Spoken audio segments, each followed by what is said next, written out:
Hello my dear friends, আপোনালোক আটাইলৈ আপোনালোকৰ প্ৰিয় ইউটিউব চেনেল নুৰুল আলম নাজুলৈ আন্তৰিক স্বাগতম জনাইছো। আজি আমি এই ভিডিঅ'টিত জেনাৰেল নলেজ সম্পৰ্কে কেইটামান অতি দৰকাৰী প্ৰশ্নোত্তৰ আলোচনা কৰি লৈছো। আজি কোনো বিশেষ টপিক নহয়, আজি মিক্স টপিক। এই টপিকৰ লগত প্ৰশ্নসমূহ আছে। এই প্ৰশ্নসমূহ Director of Health Service Examination 2022, Assam Direct Recruitment Examination 2022 বা অন্যান্য যিকোনো কম্পিটিটিভ এক্সামৰ বাবে অতিকৈ প্ৰয়োজনীয়। আপোনালোকে প্ৰশ্নোত্তৰসমূহ নোট ডাউন কৰি ল'ব, নিশ্চয়কৈ আপোনালোকে ইয়াৰ পৰা লাভান্বিত হ'ব। আহকচোন বাৰু আজিৰ ভিডিঅ'ৰ প্ৰশ্নোত্তৰসমূহ জানি লওঁ। প্ৰথম প্ৰশ্নটি দিয়া আছে, Kuchipudi is the popular classical dance form of which Indian state? Kuchipudi যিটো ডান্স ফৰ্ম আছে, আমি জানো ভাৰতত 8টা ক্লাছিকেল ডান্স আছে, তাৰে এটা হৈছে কুচিপুড়ি হয়। গতিকে এই ডান্স ফৰ্মটো কোনটো ৰাজ্য, ভাৰতৰ কোন ৰাজ্যৰ লগত জড়িত? আৰু ইয়াৰ শুদ্ধ উত্তৰ হৈছে অন্ধ্ৰপ্ৰদেশ। অপশ্যন এ শুদ্ধ উত্তৰ। পৰৱৰ্তী প্ৰশ্ন, the national police academy is located at বা located in, national police academy ক'ত অৱস্থিত আছে? ৰাষ্ট্ৰীয় পুলিচ একাডেমি, আৰু ইয়াৰ শুদ্ধ উত্তৰ হৈছে হায়দৰাবাদ। হায়দৰাবাদত নেশ্যনেল পুলিচ একাডেমি অৱস্থিত আছে। ইয়াৰ নাম হৈছে Sardar Vallabhbhai Patel national police academy, আৰু ই ক'ত অৱস্থিত? হায়দৰাবাদত অৱস্থিত। পৰৱৰ্তী প্ৰশ্ন, who was the first women IPS officer of India? আৰু ইয়াৰ শুদ্ধ উত্তৰ হৈছে কিৰণ বেদী। কিৰণ বেদী was the first women IPS officer of India. পৰৱৰ্তী প্ৰশ্ন, India became the member of the United Nations in the year 1945. 1945 24th of October UN form হৈছিল, আৰু সেই বছৰতেই ভাৰতে ৰাষ্ট্ৰসংঘৰ সদস্যপদ গ্ৰহণ কৰিছিল। গতিকে আমি যদি চনটো আহে, চনটো হ'ব যি বছৰত ৰাষ্ট্ৰসংঘৰ জন্ম হৈছে সেই বছৰতে হৈছে। আৰু কিয়নো আমি জানো যে 1945 চনৰ 24 অক্টোবৰত ৰাষ্ট্ৰসংঘৰ জন্ম হৈছিল, সেইবাবে 24 অক্টোবৰ দিনটো UN ডে বা ৰাষ্ট্ৰসংঘ দিৱস হিচাপে পালন কৰা হয়। Question number 5, where do the people of Kuki tribe live? নিম্নলিখিত যিকেইখন ৰাজ্যৰ নাম দিয়া আছে তাৰে কোনখনত কুকি সম্প্ৰদায়ৰ লোক বা কুকি জনজাতিৰ লোকসকল বাস কৰে? আৰু ইয়াৰ শুদ্ধ উত্তৰ হৈছে মণিপুৰ। পৰৱৰ্তী প্ৰশ্ন, which annual fair is famous for camel trade? উটৰ যি এটা মেলা হয়, আৰু সেই মেলাটো এনুৱেলি এটা মেলা হয়, আৰু সেই মেলাটোৰ নাম কি?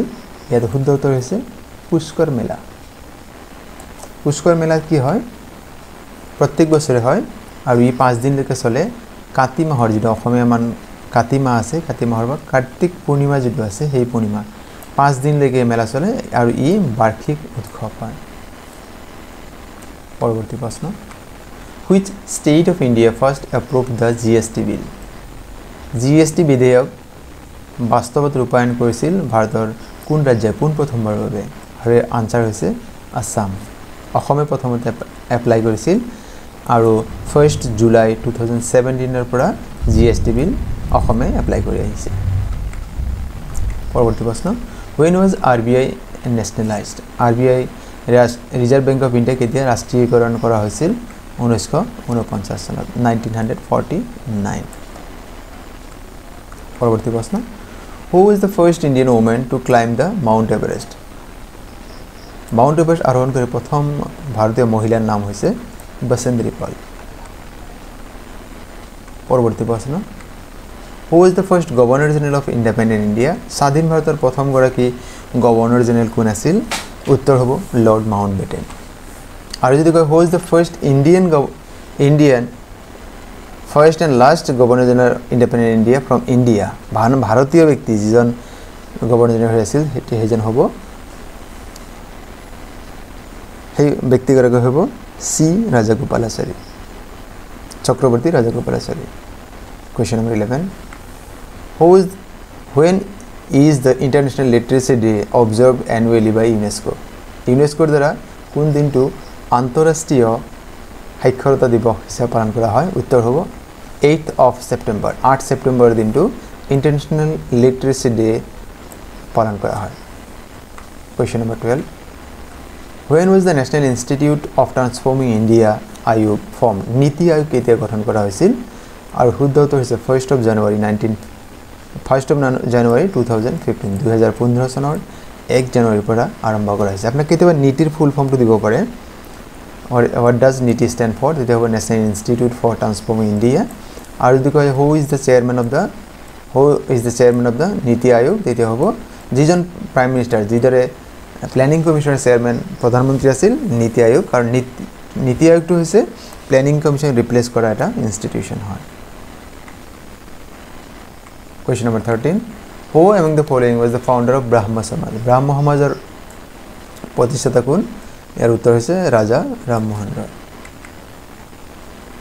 Question number 14 If you want to visit the Siddhivinayak temple যদি আপুনি Siddhivinayak মন্দিৰ ভ্ৰমণ কৰিব খুজিছে you must visit which of the following states of India আপুনি ভাৰতৰ কোন ৰাজ্যলৈ যাব লাগিব উত্তৰ হৈছে মহাৰাষ্ট্ৰ Siddhivinayak টেম্পলটো ক'ত আছে মহাৰাষ্ট্ৰৰ যি ৰাজধানী চহৰ মুম্বাই তাতে অৱস্থিত পৰৱৰ্তী প্ৰশ্ন Who was the Governor General of India at the time of revolt of 1857 1857 চনৰ সিপাহী বিদ্ৰোহৰ সময়ত ভাৰতৰ গভৰ্ণৰ জেনেৰেল কোন আছিল উত্তৰটো হৈছে লৰ্ড কেনিং অপচন এ শুদ্ধ উত্তৰ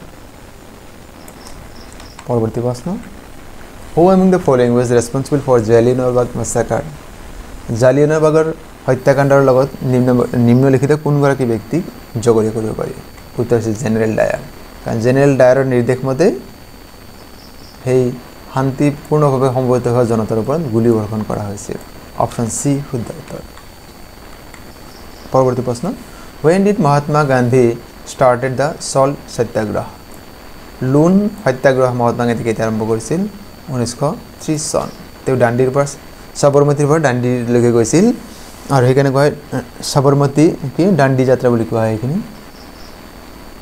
Question number 18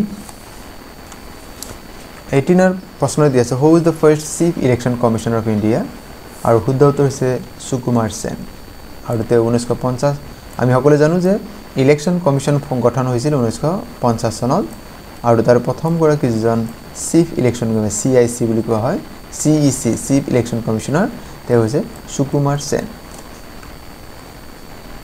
পৰৱৰ্তী প্ৰশ্ন Who separated the Polk state What separated the Polk state Polk state কোন কি হক সেপাৰেট কৰে ইয়াতে দিয়া আছে ইন্ডিয়া এণ্ড শ্ৰীলংকা শুদ্ধ উত্তৰটো হ'ব ইন্ডিয়া এণ্ড শ্ৰীলংকা ভাৰত আৰু শ্ৰীলংকাৰ মাজত পক প্ৰণালী মানে কি কৰে পাৰ্থক্য দিয়ে আমি জানো যে ভাৰতৰ মেপটো যেনে এনেকৈ চাও এই তলফালে যেটো ইয়াতে কি আছে শ্ৰীলংকা বুলি এখন দ্বীপ ৰাষ্ট্ৰ আছে তো ইয়াৰ মাজৰ যেটো ডিভাইড কৰি দিয়ে সেপাৰেট কৰি দিয়ে হেতু হৈছে পক প্ৰণালী বা পক ষ্ট্ৰেট বুলি কোৱা হয় Question number 20 Jyotirao Gobindarao Phule is related to Jyotirao Gobindarao Phule এই জনপ্ৰিয় ব্যক্তিগৰাকী তেওঁ যেন সামাজিক কৰ্মী হয় তেওঁ কি হল লগত জড়িত তেওঁ আছিল এন্টি কাষ্ট মুভমেন্ট এই যেটো জাতি প্ৰথাৰ ভেদভাৱ সেই জাতি প্ৰথা বিৰোধিতা কৰা এজন সামাজিক কৰ্মী আছিল